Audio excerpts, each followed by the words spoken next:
livro, OPF, O Primeiro Feiticeiro, capítulo 1. O mistério de Adã. Há muito tempo no Egito Antigo, grandes cavaleiros, denominados Escorpiões Negros, estavam travando uma batalha com a lendária família Machiaó. Apesar de os Escorpiões Negros estarem em maior número de guerreiros, a família Machiaó saiu vitoriosa, apenas deixando 2 membros que por sorte sobreviveram dessa guerra: Dan Izaki, líder dos Escorpiões Negros, e Léo Tamagashi. E uma voz surge no meio do conto. "Primo, você entendeu?", disse Dan Izaki ao seu primo, vangloriando seu passado de aventuras. "Não, você ainda não contou como saiu do deserto. Idiota", disse o primo de Dan, balançando a cabeça negativamente à história.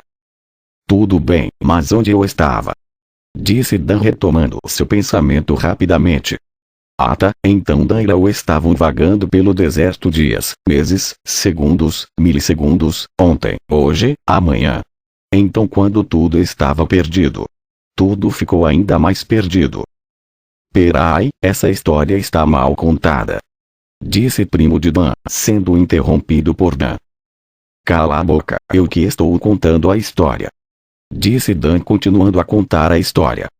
E Léo se transformou numa águia para buscar ajuda, enquanto Dan ficou ali para esperar seu amigo. "Passou dias e a ajuda de Dan não vinha, e então eu morri. E hoje estou aqui para contar para você", disse Dan com um sorriso sarcástico. "Mas como isso é possível?", disse primo de Dan, fixando suas expressões de dúvida. "Cala a boca, deixa eu contar", disse Dan. "Quando Dan morreu, ele fez um pacto com Anubis, dando sua alma para que ele não morresse, e então Dan reviveu. Em seu pulso direito surgiu um bracelete dourado como marca de seu pacto. Enquanto Dan estava acordando, ele estava muito fraco e apenas avistou uma explosão em algum lugar próximo. E logo após desmaiou, sendo resgatado e levado à sua vila de origem, Adã. Simples assim." "Então foi isso que aconteceu?", disse primo de Dan. "Por isso eu não lembro de nada", disse Dan. "Seu idiota, e cadê o Léo para comprovar essa história bizarra?", disse o primo de Dan em dúvida. "Está ali no banheiro", disse Dan em um tom sarcástico. Enquanto no portão da vila os guardas de Adã estavam felizes por estar tudo bem pela vila, sendo ela repleta de mercenários e foragidos do conselho. Uma pessoa então se aproxima lentamente na direção da vila pelo lado de fora de Adã, levantando pequenos grãos de areia por suas pegadas. Sua aparência era desconhecida, pois se encontrava encapuzada e coberta por túnicas, ocultando todo o seu corpo.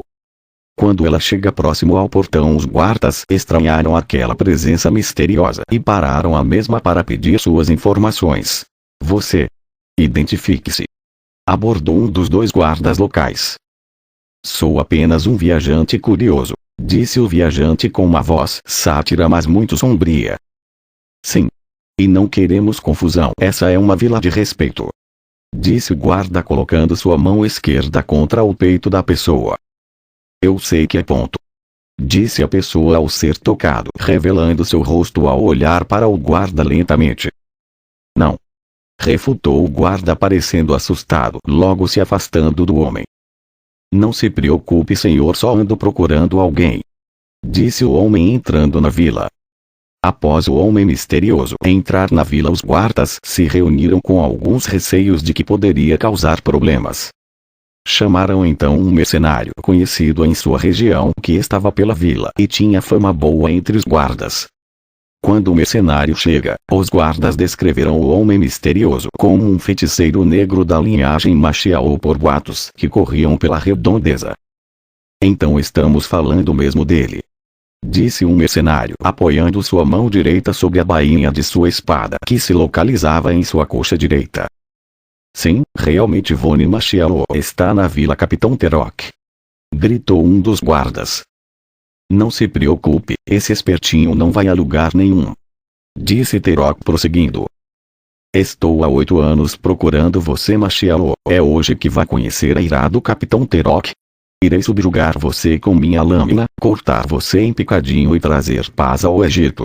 Irei pegar você e matar, cortar você em picadinho", dizia Terok, sendo interrompido pelo guarda. Capitão, você está repetindo as mesmas coisas, disse um guarda balançando a cabeça de forma a não entender o que se passava. Fique na sua ou vai sofrer a minha ira, assim como o Machiao sentirá minha espada. Disse Terok no tom sério e ameaçador. Calma, capitão, agora temos que planejar o que fazemos para prender esse bandido, disse o guarda olhando para os lados confuso. O silêncio toma conta do local por alguns instantes e logo o guarda percebe que estava sozinho e que Terok já tinha partido à procura de Machiao. Então ele fica desesperado com sua impaciência e excesso de confiança para encarar um feiticeiro sozinho. Passa algum tempo e Terok observa enquanto caminha impaciente pelos arredores de Adão um homem encapuzado com as mesmas descrições de Vone. Rapidamente Terok pulou em cima do cidadão por trás sem deixá-lo desviar puxando sua espada após jogá-lo no chão apoiando sobre o pescoço do cidadão. Diz: "Você está preso Vone Machiao por crimes associados", gritou Terok parando de falar em seguida e olhando com desprezo para o cidadão. "Oh, o que eu fiz?", disse aquele cidadão assustado e tremendo. "Maldito seja, você não é quem eu procurava", disse Terok soltando e saindo de cima do homem.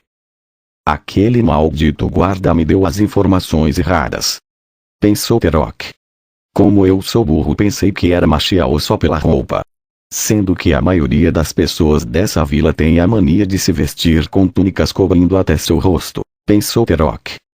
Após o incidente com Terok, ele continuava andando pelos arredores da vila pensando em maneiras de descobrir onde Vone Machiao poderia estar escondido. De repente distraído, se esbarra com um cidadão no centro da vila. Sem ligar muito para o que aconteceu apenas se desculpou. "Desculpe senhor, estou um pouco perturbado", disse Terok lamentando a sua distração. "Desculpe, mas terá que me dar uma informação", disse o cidadão com um tom oportuno. "Mas que tipo de cidadão você é?", disse Terok indignado com o ato. "Só quero uma informação, é apenas isso", disse o cidadão calmo com um sorriso despreocupado em seu rosto. "Está bem, mas diga rápido, estou procurando alguém muito perigoso", disse Terok balançando a cabeça impaciente olhando para os lados procurando algo. "Você pode me dizer se essa vila tem algum faraó comandando?", disse o cidadão. "Essa é uma vila liberada pelo conselho para reuniões de diferentes classes e feiticeiros. Era conhecida como uma vila sem lei onde era permitido tudo até o meu comando. Depois que assumi o comando da guarda nenhum espertinho vai criar confusões", disse Terok esnobando sua pessoa. "Também é muito frequentada por vários mercenários. É muito raro o conselho vir aqui geralmente quando vem é para reunir feiticeiros para campeonatos e eventos. Nos últimos anos o conselho tentou incapacitar o acesso a Adam pelo motivo que muitos feiticeiros negros estavam se reunindo e tramando planos contra ele. Porém isso causou um protesto da população de Adam. Eles deixaram Adam como uma cidade livre até que retomei a missão de pacificação. Sua economia é feita pelos próprios cidadãos da vila. O conselho não ganha nem gera qualquer tipo de lucro para a vila." "Por que esta pergunta? Você por acaso não é da vila?", disse Terok após a explicação sobre a vila no tom sério e ameaçador. "Só estou de passagem mesmo", diz o cidadão intimidado se afastando de Terok. "Certo, se cuide, existem pessoas muito perigosas nessa vila", disse Terok no tom insensível mas não deixando de alertar o cidadão para não sujar sua fama.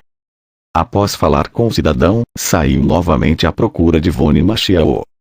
Mas nesse dia tomou a cidade mais cedo e sem sucesso Terok voltou para o acampamento da base militar na vila de Adam. No dia seguinte Terok acorda muito cedo para continuar sua busca pegando seus equipamentos na base.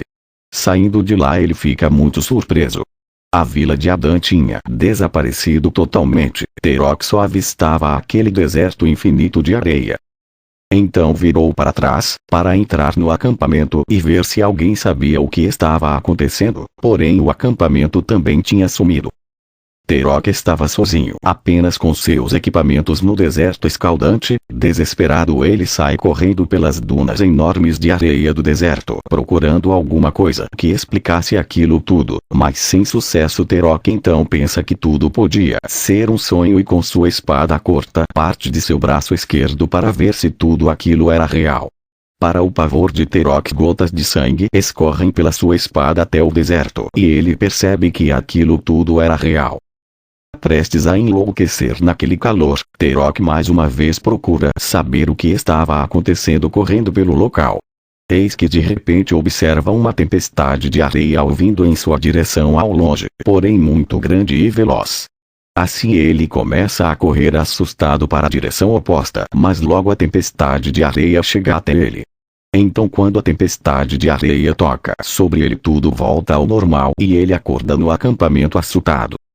Terok levanta desesperado, rapidamente olhando para o local e perguntando ao guarda mais próximo dele com um tom ofegante: "Ei, isso aqui é real?" Disse. "Como?" Disse o guarda, estranhando a pergunta de Terok. "Eu perguntei se isso é real." Ofegou Terok. "Real?" Disse o guarda. "Perguntei se estou sonhando ou não, seu guarda idiota." Gritou Terok, batendo seu braço esquerdo sobre uma mesa ao lado da cama. "Sim, senhor." Disse o guarda, ainda não entendo o que ocorria. Terok estava prestes a sair do acampamento quando foi interrompido pelo guarda. "Senhor, o seu braço." Disse o guarda, apontando a mão direita para o braço de Terok. "Meu braço? O que tem ele?" Disse Terok numa expressão rude. "Está sangrando muito." Disse o guarda. "Mas como?" "Esse corte." Disse Terok, assustado. Ouviu-se uma risada na porta do acampamento. Terok e os outros guardas olharam e viram uma criatura em forma humana, mas com seus braços vermelhos e garras afiadas no lugar dos dedos. O mesmo vestia uma túnica simples e estava encapuzado, deixando seus cabelos brancos e longos percorrerem o vão do capuz até a altura de seu tórax. Se destacava na criatura seus olhos vermelhos aterrorizantes e um sorriso sarcástico no rosto. "Não é possível," disse Terok, surpreso. "Conhece ele, senhor?" Disse alguns guardas, empunhando suas espadas contra a criatura. "Não é possível." Ofegou Terok. "O famoso Anjo da Morte," sussurrou Terok, surpreso. "Anjo da Morte?" "Ah!" Disse o guarda, não entendendo nada. "Devemos atacá-lo, senhor," concluiu um dos guardas. "Esqueci que você é novo na guarda de Adan, e isso não importa agora," disse Terok num tom insensível. "Somente fique quieto, ele é bem conhecido por seus feitos no conselho." Terok ofegou novamente e seguia com sua expressão de admiração a estranha criatura. Continua no próximo capítulo. Lembrando que o livro O Primeiro Feiticeiro está em versão beta e pode sofrer várias alterações que mudarão o rumo da história. Obrigado. Qualquer violação nos direitos autorais desta narração sofrerá as consequências. Plágio é crime. Denuncie. Canal Oficial de Divulgação do Livro. OPF, O Primeiro Feiticeiro.